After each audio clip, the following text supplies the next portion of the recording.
Olá, bem-vindo à disciplina de Instrumentação e Controle de Processos. Meu nome é Ana Maria, professora responsável pela disciplina, e nessa aula abordaremos o tópico linearização de modelos matemáticos. Primeiramente, nós precisamos definir o que é um sistema linear. A linearização ela vai ser sempre relacionada à variável dependente do meu modelo. Então, eu sempre analiso todos os princípios que nós vamos apresentar aqui em relação à variável dependente. O comportamento não linear ou linear, ele está relacionado a uma entrada que é aplicada a esse sistema e gera uma resposta dinâmica y, que eu vou trabalhar aqui nesses dois princípios. Então, para que o sistema seja linear, ele precisa atender o princípio da superposição de efeitos, que é composto de dois princípios isolados, o princípio da aditividade e o princípio da homogeneidade. Para que um sistema seja linear, ele precisa atender aos dois princípios ao mesmo tempo.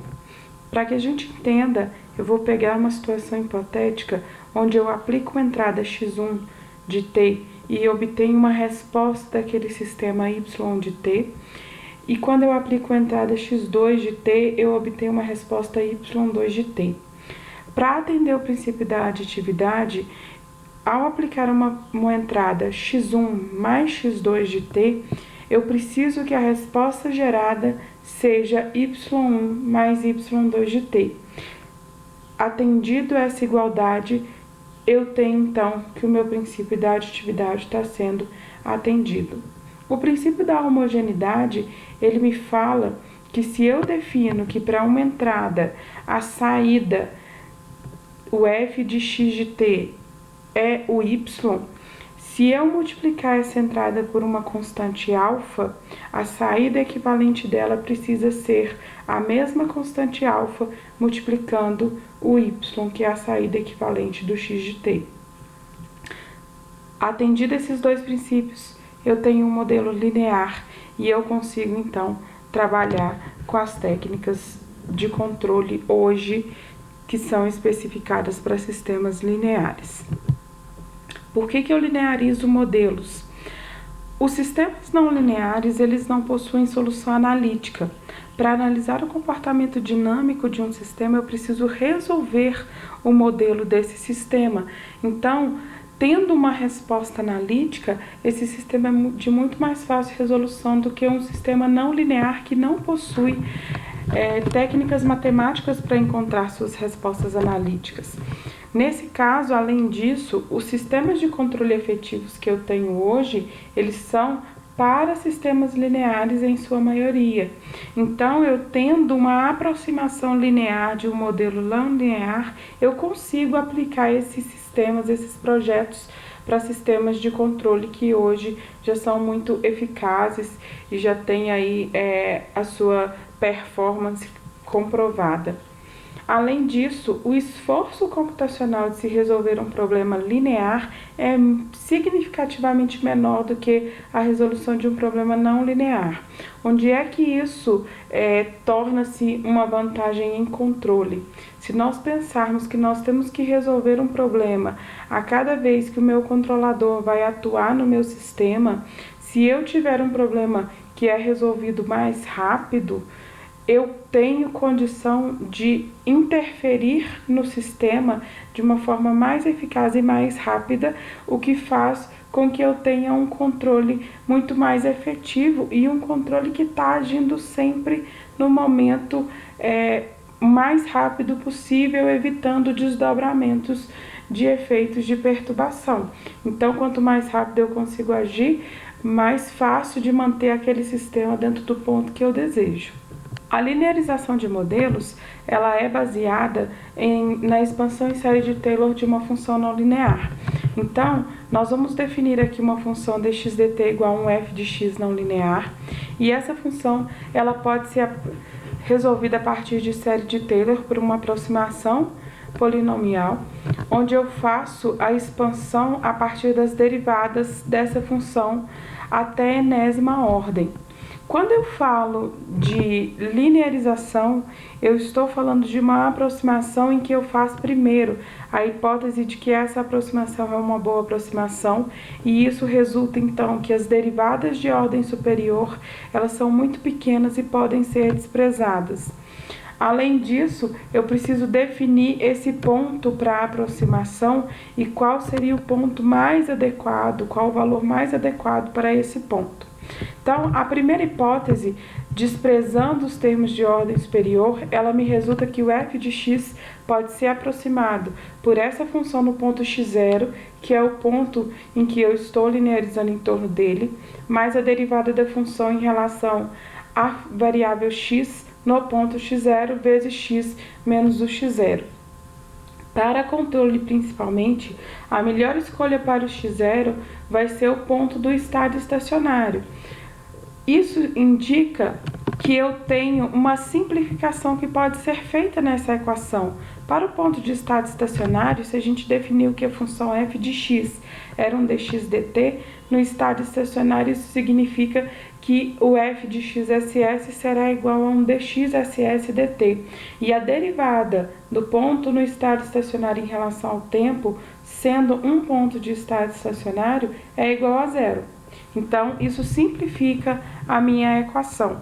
Eu tenho aqui, então, uma equação de uma reta tangente ao ponto que eu estou linearizando em torno dele, onde eu tenho um coeficiente angular df dx no ponto de estado estacionário. Aqui é a representação gráfica da linearização, onde eu tenho então essa reta tangente.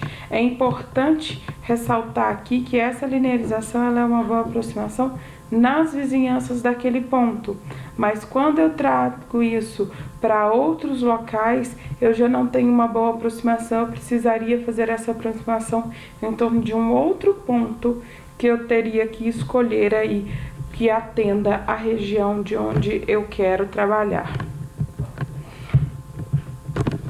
Considerando aquela mesma função não linear f de x e fazendo a aproximação dela em torno do ponto xss, eu posso fazer sabendo que o dxss dt é igual à função no ponto xss, substituindo isso e colocando em termos de derivadas, eu tenho então a definição do que eu chamo de variável desvio.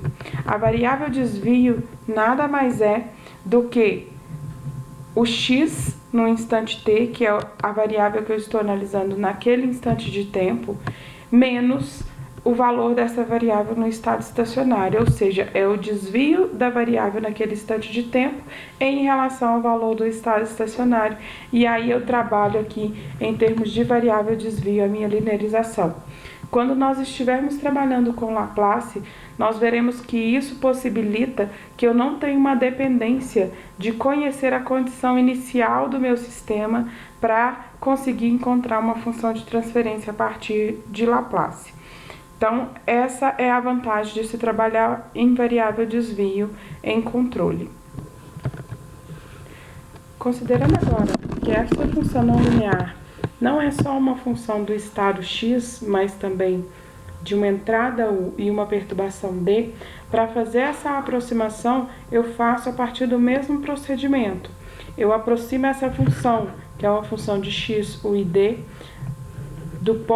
da função no ponto do estado estacionário, mais as derivadas parciais dessa função em relação a cada uma dessas variáveis. Então, em relação a x vezes o x menos xss, em relação ao u vezes u menos uss e em relação ao d vezes d menos dss. Todas essas derivadas parciais são calculadas no ponto do estado estacionário. Usando a definição de que f é igual a dx dt, eu tenho então um rearranjo e consigo trabalhar com esse modelo em variáveis de desvio também. Lembrando que a definição de variáveis de desvio, independente se eu estou falando de estado, entrada ou saída, vai ser sempre o valor daquela variável menos o valor daquela variável no estado estacionário. Para que a gente possa entender como a linearização pode ser aplicada, Eu vou pegar um exemplo onde eu tenho um tanque cilíndrico com uma área de seção transversal constante, que eu chamei de A, onde eu adapto uma resistência ao fluxo na saída desse tanque. Essa resistência faz então com que a minha vazão de saída ela seja definida como uma função da altura de líquido dentro do tanque. Essa função vai ser dada por 8 raiz de H. Esse 8 seria esse coeficiente de resistência que eu vou chamar também de K. A vazão volumétrica de entrada e a massa específica desse tanque, desse líquido, ela é constante. Eu vou considerar, para analisar os efeitos da minha linearização, 2 pontos de estado estacionário, 2 pontos de operação. O nível como estado estacionário no ponto 1 metro e no ponto 3 metros. Aqui temos um esquema para que a gente possa entender, e a partir do momento em que eu considero que o F0 vai ser a entrada do meu sistema, isso passa a ser uma variável que pode variar com o tempo, então ela passa a ser uma variável dependente do tempo. A gente não sabe como isso pode variar, mas a gente sabe que isso vai variar para encontrar um valor de estado estacionário específico. Então, eu preciso também linearizar em torno de F0 e não apenas em torno do H. Eu tenho aqui, então, uma função que ela é uma função não linear, oriunda do balanço de massa global, que é a dHdt é igual a F0 sobre A menos K raiz de H de T sobre A, onde a condição inicial é definida por H no instante zero é igual a HS, e aí eu tenho F0 definido como uma entrada, e aí passa a ser uma função do tempo, e o K é o meu parâmetro que tem o valor igual a 8. Eu tenho aqui, então, o modelo linearizado, eu estou linearizando em torno do ponto de estado estacionário, e eu faço isso, então, da forma de variável desvio, onde eu tenho as derivadas parciais em relação a H e em relação a F0, multiplicadas pelas respectivas variáveis de desvio desse sistema. Eu chego, então, numa equação de dH barra dt, que é a notação que nós utilizaremos para tratar a variável desvio, é igual a menos K dividido por 2A raiz de H no estado estacionário vezes o H em desvio, mais 1 sobre A vezes o F0 em desvio. E aí eu preciso também colocar a minha condição inicial em variável desvio para eu poder resolver. Nesse caso, em variável desvio, o H no instante zero menos o H do estado estacionário seria a definição do desvio. Como o H no instante zero é o próprio estado estacionário, a condição inicial para a variável desvio é igual a zero. Se eu comparar os modelos das duas equações, da não linear e da linearizada, para as duas condições distintas, então eu vou comparar primeiro para um H no estado estacionário de 1 metro e depois para um H no estado estacionário de 3 metros. Para isso, eu preciso encontrar qual é o F0 equivalente, qual é o F0 que eu consigo encontrar um H de estado estacionário de 1 metro. Basta eu fazer o seguinte: primeiro, trabalhar com a definição de estado estacionário. Para o estado estacionário, o dHdt é igual a zero. E utilizando a equação não linear, eu tenho os valores de A e de K, eu consigo encontrar qual é o F0 que eu preciso para quando o meu H é igual a 1 e para quando ele é igual a 3. Nesse caso, eu tenho aí o F0 igual a 8 e um F0 igual a 3,86 para os dois estados estacionários. Utilizando essas duas equações para simular o comportamento do meu sistema, eu tenho aqui o meu primeiro cenário de simulação, onde o H do estado estacionário é igual a 1 e o F0 é igual a 8.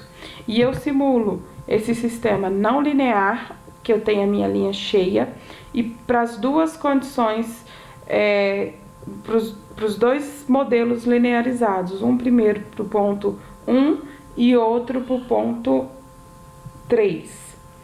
Essa simulação é para a primeira condição de operação. Então, o modelo não linear, ele é simulado com esse F0 igual a 8. O modelo linearizado é simulado com o F0 igual a 8, mas com os parâmetros definidos para a condição inicial, condição operacional 1 e para a condição operacional 2. Notem que nesse caso o modelo não linear e o modelo da condição operacional 1, que é essa condição onde eu tenho um estado estacionário de 1 e de 8, eles são mais próximos. Quando eu fizer essa mesma simulação, porém agora com um F0 de 13,86, eu noto que eu aproximo não linear do meu modelo linearizado, mas com a condição operacional 2, que é equivalente ao HS 3 metros e o F0 13,86.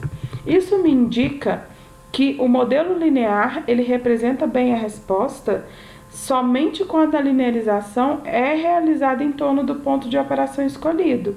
E esse ponto é o ponto que eu utilizo para simular o modelo não linear. Então, por isso que, ora eu tenho um modelo aproximando da linearização do ponto 1, ora eu tenho um modelo aproximando da linearização do ponto 2.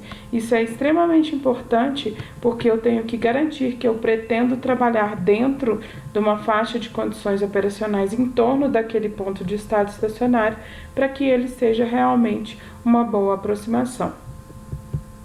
Nós finalizamos aqui essa primeira parte. Obrigada e bons estudos.